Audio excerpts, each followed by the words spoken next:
are called dependent variable and independent variable. In this case, demand for product was the dependent variable. The independent variable are price of the item, price of substitutes, income of the customer. These are the so the variables can be categorized into two classes, that is dependent variable, independent variable. Some persons also called as influenced variable, influencing variable. Like that, you can have different categorized variables can be categorized. Some people even categorize as determined variable, determining variable. It would be of very interest to know how the dependent variable depends upon the independent variable. What is the influence of each of the independent variable on the dependent variable? So this is a very important question. Uh, how to answer this question? That is, what is the influence of first variable on this dependent variable? What is the influence of second variable on the dependent variable? What is the influence of the third variable on the dependent variable? In physics or chemistry, we have what is called controlled experiment is possible. That is, in physics, if they want to know the effect of temperature on the length of a wire, they can increase the length of they can increase the temperature and see how the length of wire changes, keeping the pressure constant. Or they can also do the other way around. They can find the impact of pressure on the length of wire, keeping temperature constant, because their controlled experiments are possible. In a subject like economics, the controlled experiments are not possible. In such a case, how to find the influence of each of the independent variable on the dependent variable? So now we'll go to the PPTs and discuss them. This I have discussed that in economics, variable generally is influenced by more than one variable. So we can categorize variables into two categories: independent variable, dependent variable, or influencing variable, influenced variable, determining variable, determined variable. Yes, Uh, best sir. uh. And how to find the question is now the basic question is how to find the influence of each of the independent variable on the dependent variable. In physics and chemistry, controlled experiments are possible, but in economics, in social sciences, it's not possible. So, in social science, we use regression analysis to answer such questions. So, regression analysis come to our rescue because controlled experiments are not possible. We cannot control the price of one item and change the price of the other item only. Or you cannot keep prices constant in income change cannot change only income. So in real world, prices are changing, income are changing, all are and demands are also, demand for a item is changing. So when all the independent variable are changing, it we don't have a control over of independent variables. They keep changing.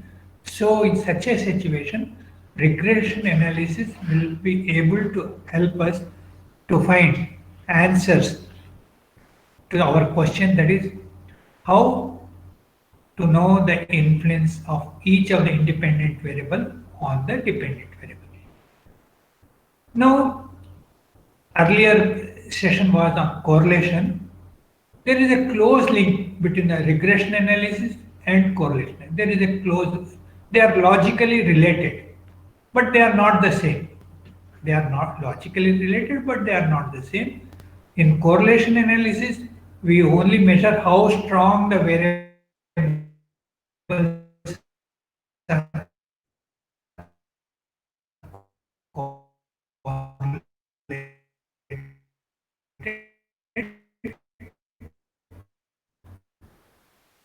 Whereas in regression analysis, we try of the variable and the dependent variables on. So there some background about this regression analysis.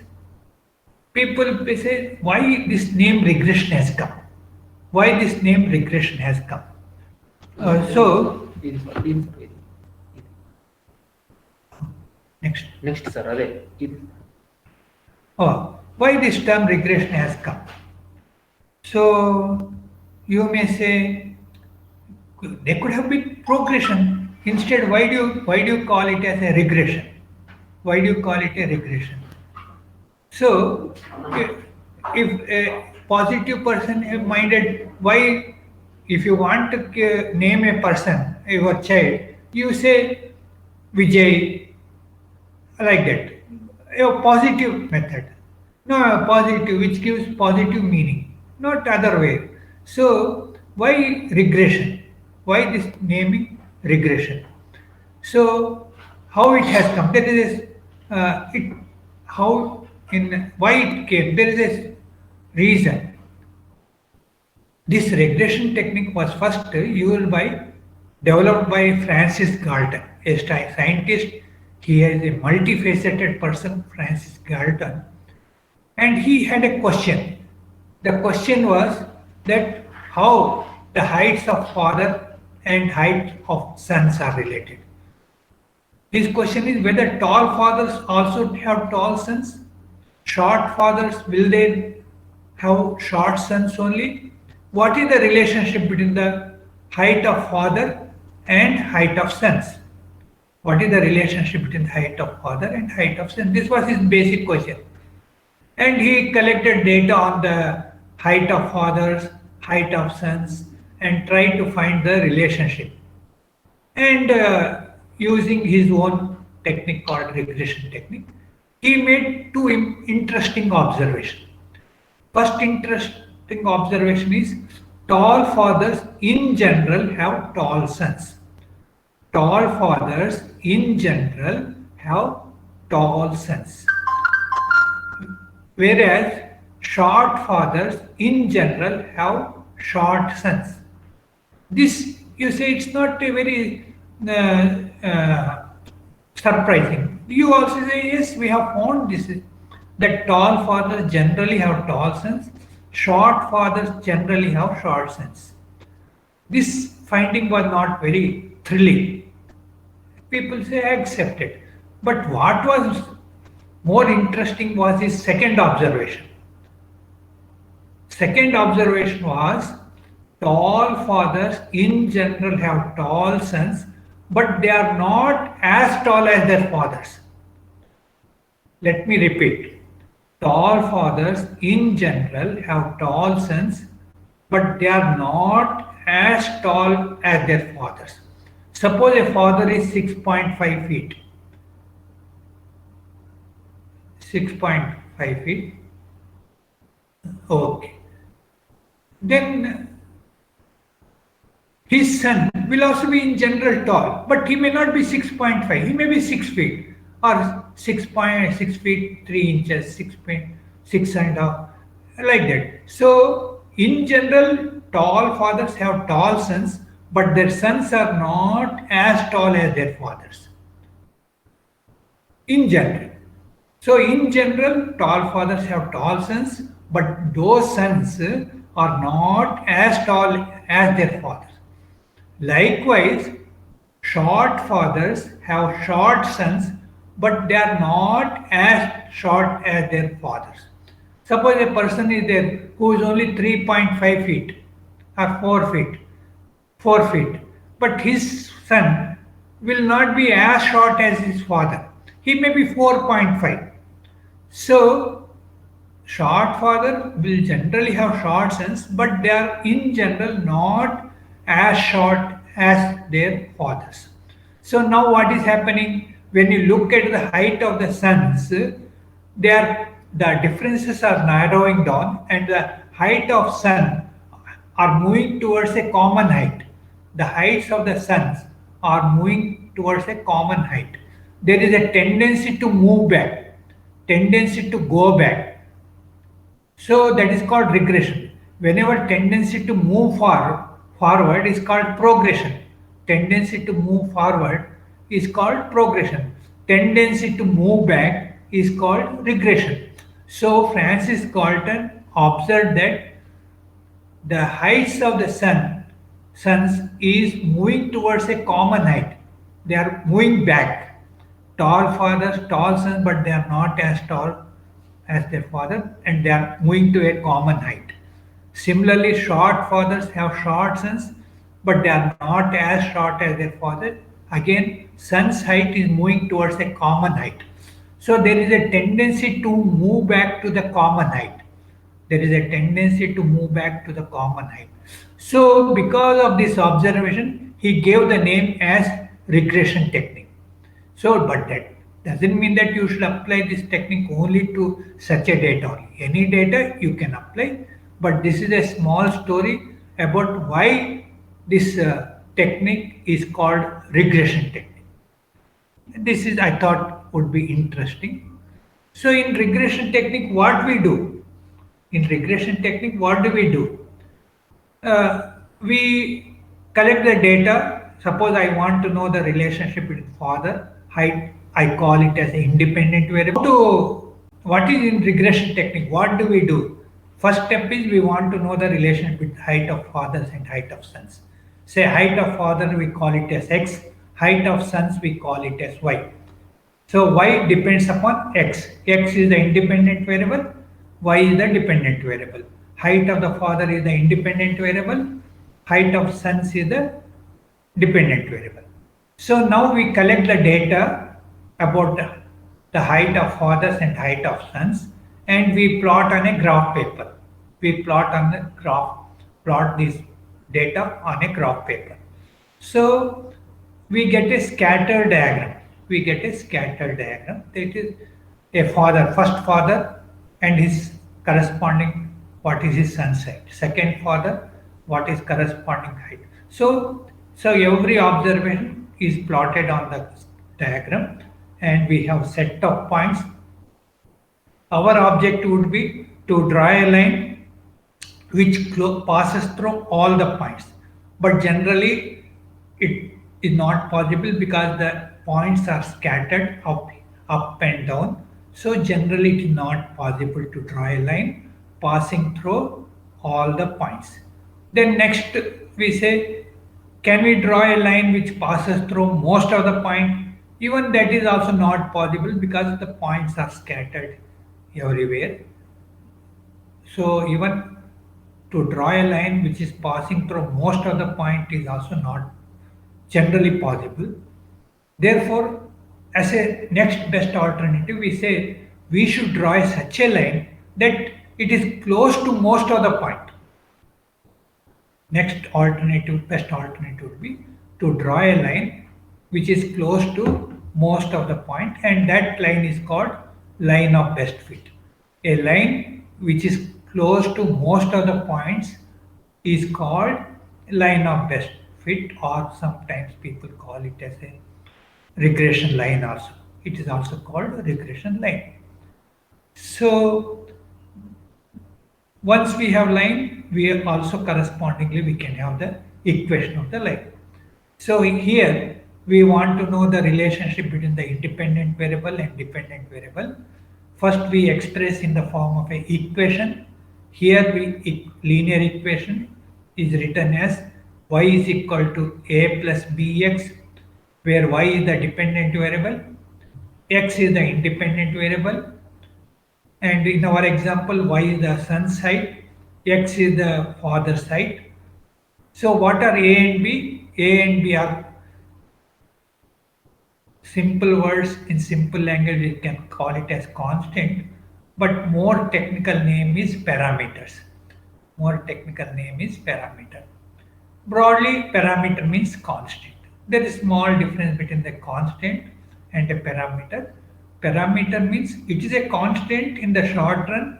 In the long run, it may change. In the short run, parameter is that item, that entity which remains constant in the short run. In the long run, it may change. But we can treat, for our purpose, we can treat parameters as constant. Now, What do these parameters indicate? What do these parameters indicate? Hello? Hello? Audible, sir. Okay. What do these parameters indicate? Now B, what does B indicates? It is change in Y due to 1 unit change in the base. That is, if X increase by 1 unit, what is the increase in Y? That is what the B indicates. In the diagram also you can see we have increased the value of X from 3 to 4. Correspondingly, what is the increase in the value of height? So change in X is 1 by 1 unit. What is the change in the height? That is Y. That B portion which is marked in the diagram is called increase in the height due to 1 unit change in the base. Change in base by change in height by change in base. This is the ratio.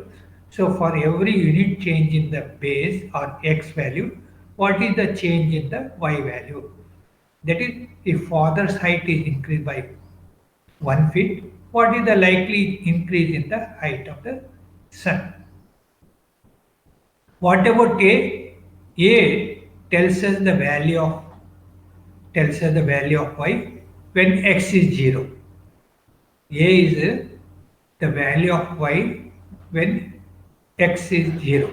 That is, we call it as intercept on y axis. It is intercept on y axis means y is the vertical line where this line cuts the regression line where it cuts the vertical axis or y axis. It is called the intercept or height of the line. So A stands for the value of y when x is 0, whereas B tells us change in y due to 1 unit change in x. So this is the we know what is the regression equation. It is a simple linear equation is given by y is equal to a plus bx, and the graph of this line is a straight line which is called regression line. So now our task is to find the value of a and b, or to estimate using regression technique. We have to find the values of a and b. That is our task. In regression technique helps us to find the values of a and b, or we call it estimate the value of a and b. We have a formula. Here the formula is on the slide. Here b value is given by the formula. B is equal to n sum of xy minus sum of x sum of y divided by n sum of x square minus sum of x whole square. If you recollect, it resembles something like Carl Pearson coefficient of correlation. It's broadly resembles, not exactly. In the denominator, we have also had another term in y. So in the Sir, denominator, move to we have next slide, sir. hello. Move to next slide, sir. The equation. Equation, are you able to see? No, Are you sir. able to No, see no, that? sir, no, sir. We are on the same slide. Slide is not changed. Here, that is the old slide. Yeah, sir. Yes, sir. That Regression graph. slide. Hmm. Uh, now, now are you seeing the new slide? No, sir. No, you are not seeing the new slide. Okay, Next OLS please. method slide. Are you able to see it? No, sir. It is in thumbnail only, not in the this slide view. Okay, okay. We'll try. Somehow this PPT is not helping us. This. So in OLS we have form technique gives us formula for A and B. That is, B is called slope, A is called intercept. We are trying to find this thing. Uh, uh, we'll see how. Just wait, please. There, we'll be patient, and then we'll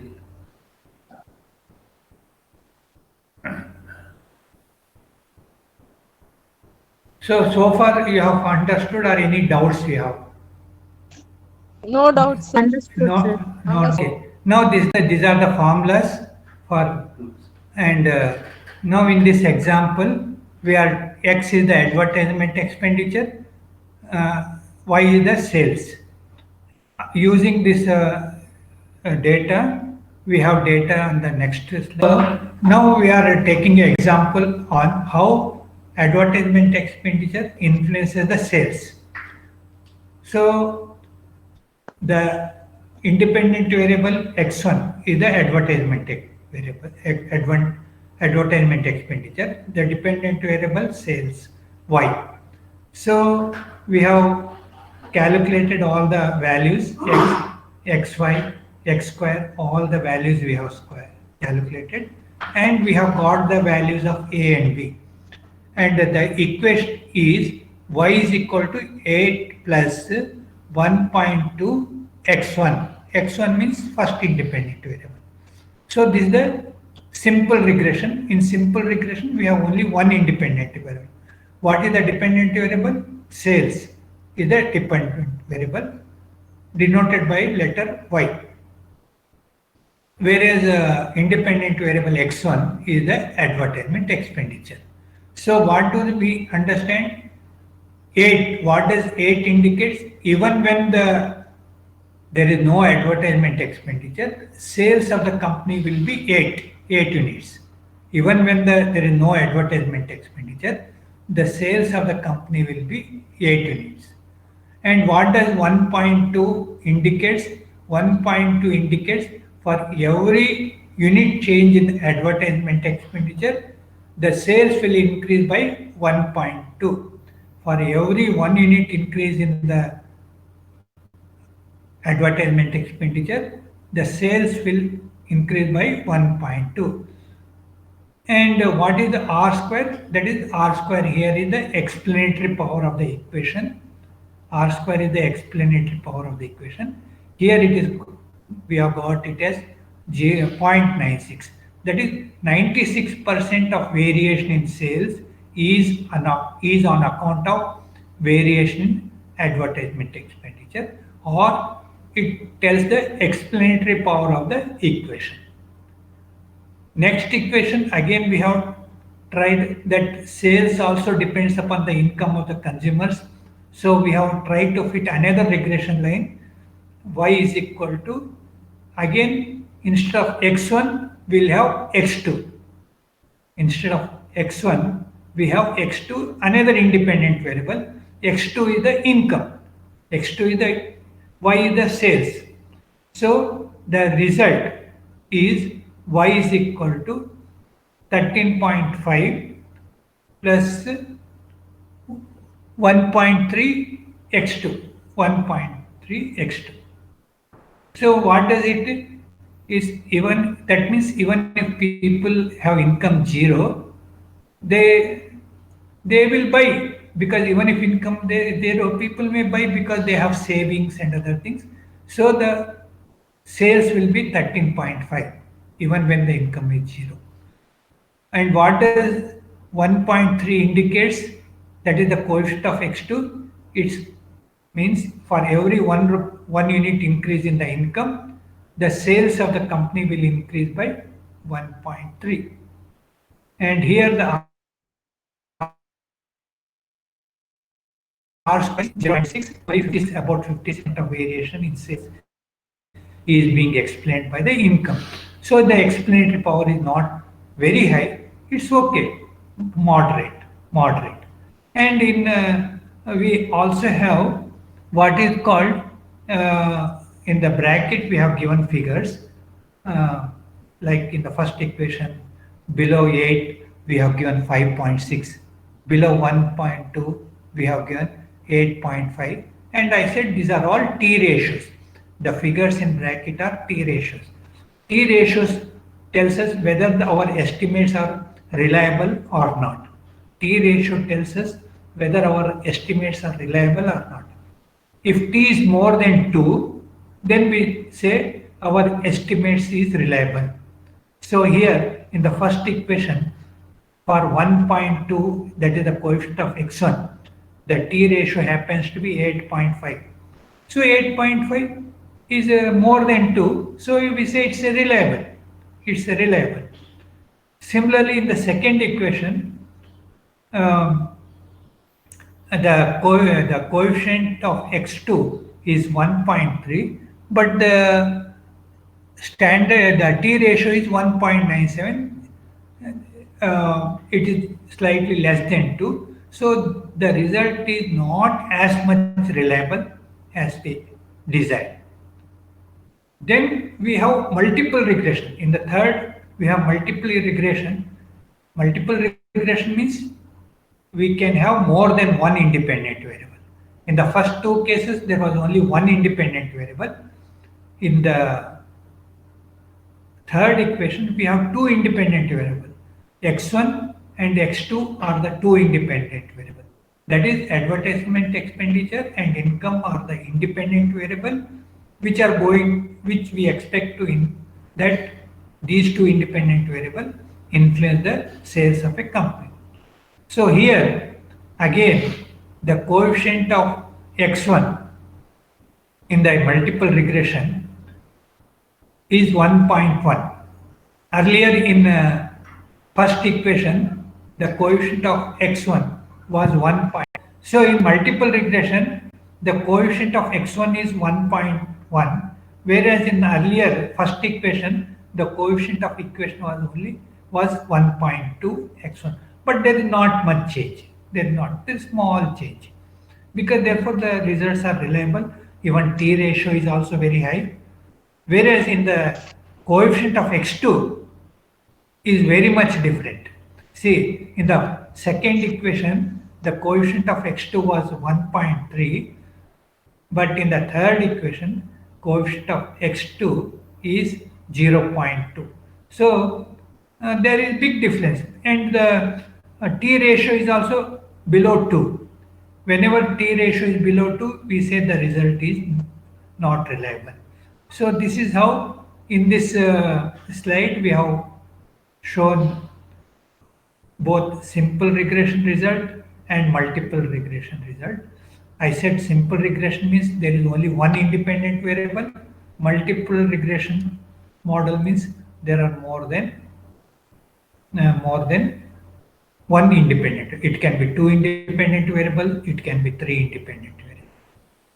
So now we have broadly covered what is the regression, what are the parameters in the regression equation, what is a simple regression, what is a multiple regression, how using OLS method we estimate the parameters. And these were very simple cases. Now we will take a very practical example. Is it only just for this, or is it now is it visible? Hello? Yes, sir. Visible, sir. Hello? Okay, you respond to my No, question, sir. otherwise I should know. Okay, sir. So now we want to see, everybody knows about Manrega program, Mahatma Gandhi National Rural Employment Scheme is there. How much impact it is making on the rural economy? What is the impact of MGNREGS on the wage rate of the You are workers? in previous slides, sir. You are in previous slides. Now wage rate and MGNREGS is not there. Yes, not there, sir. Hello? You are in previous slide. No, sir. Regression, These slides equation, are- and table is visible in this slide. Yes, sir. Okay. Now you are in correct slide, sir. Now Wage rate and వచ్చింది. MG. Okay అదే వచ్చిందంట మళ్ళా. Now are you able to see? Yes, sir. Yes, sir. Okay. So how this MGNR program is influencing the wage rate of the workers? See, because there is a government has started MGNR work scheme, so workers are also getting some additional work. So in the market, the wage rate will go up, because wage rate is nothing but depends upon the supply and demand for labor. because labor are getting other work in the government schemes. So here for private work, the there will be shortage. Many people, many cultivators saying that after MGNREGS, we are finding difficult to get workers. There is shortage of workers. Because of shortage of workers, the wage rate is likely to increase. So the cultivators say that now wage rates are going up. Agriculture cultivation is becoming very costly because people are going to MGNREGS work. So we are not getting workers. We have to pay higher wage rate. So we wanted to see how far is it true? How far the MGNRS program is affecting the wage rate in the market, labor market. How far MGNRS program is affecting the market wage rate of the workers or private work. So we have taken flow wage rate as the dependent variable because for transplantation there is one wage rate, for digging there will be some other wage rate, for plowing the field there is one wage rate. So we have here the dependent variable is flow wage rate. Flow wage rate.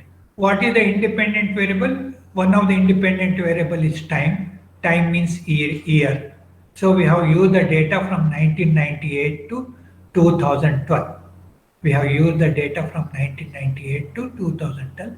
So time is the year. So then we have another two independent variable I called ID, that is intercept dummy. There is another independent variable ST, that is slope dummy.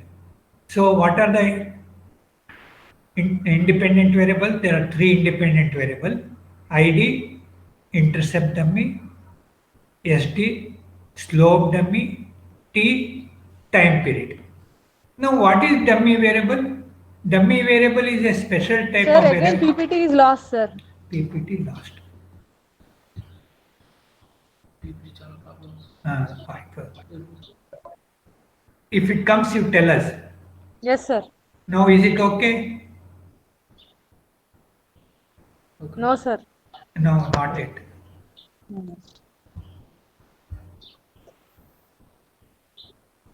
Then it lost. దగ్గరకు వచ్చేసి okay. Now is it okay? Yes, sir. Okay, now it's okay. Okay.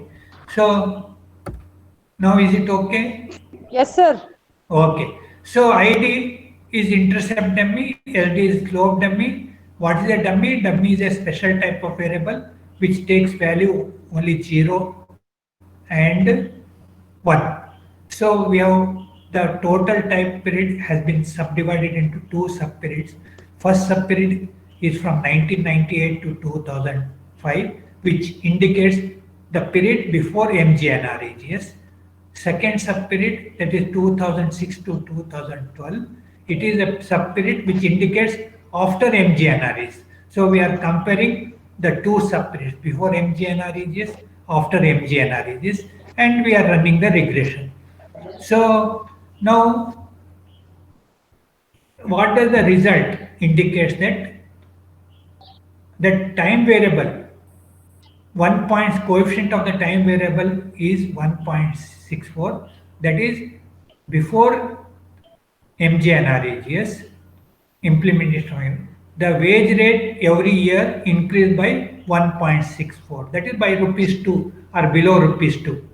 Every year the wage rate used to increase by about 1.64, that is below ₹2. After the implementation of MGNREGS, the wage rate every year are increasing at the rate of ₹29. How to get the ₹29? This is 27. The slope dummy and time variable, slope dummy coefficient and time variable coefficient have to be added. That is 27.2 plus 1.64. So we get around 29. So after implementation of MGNR AGS, wage rates are every year is increasing by 29 rupees. Before implementation of MGNR AGS, wage rate used to increase only by less than 2 rupees. Now, after implementation of MGNR AGS, wage rate every year on an average increasing at a rate of 29 rupees on an average. Some year it may be more, some year it will be. So per annum, after MGNR's implementation, wage rates are increasing at by 29 rupees per year, whereas before implementation of MGNR wages, wage rate used to increase by less than rupees 2. So we we see that MGNREGS has influenced the market wages. And this is one thing. Now, likewise, we have another equation. People say that after MGNR, the female wage rates are also increasing. Female wage rates are increasing much more than the male wage rate. Much more than the male wage rate. So the gap between the female wage rate and male wage rate is coming down. The gap between the male wage rate and female wage rate is coming down. So now here we have taken the dependent variable as the ratio of male wage rate to female wage rate. The male wage rate to the female wage rate. Again, the independent variables are the same three independent variables. That is intercept dummy, slope dummy, and time dummy is there. The results indicate that before implementation of MGNREGS, 2 minutes, hypothesis, 2 minutes, hypothesis. Before implementation of MGNREGS, wage rate, the wage differences were widening. Minus means widening. Male wage rate were increasing, female wage rate were not as increasing as much as male wage rate. But after MGNREGS implementation, the female wage rate is increasing faster. So the gap between the male wage rate and the female wage rate is coming down. This is broadly the thing. Just these examples were shown to mention that this regression technique can be used for trying to know very practical questions, answers to very practical questions. So with this, I thank you. Thank you for your patient listening. There were some technical problems. Ignoring them, I thought now it is open for discussion. Camera. Thank you very much, sir, for your Thank you. valuable session on regression analysis.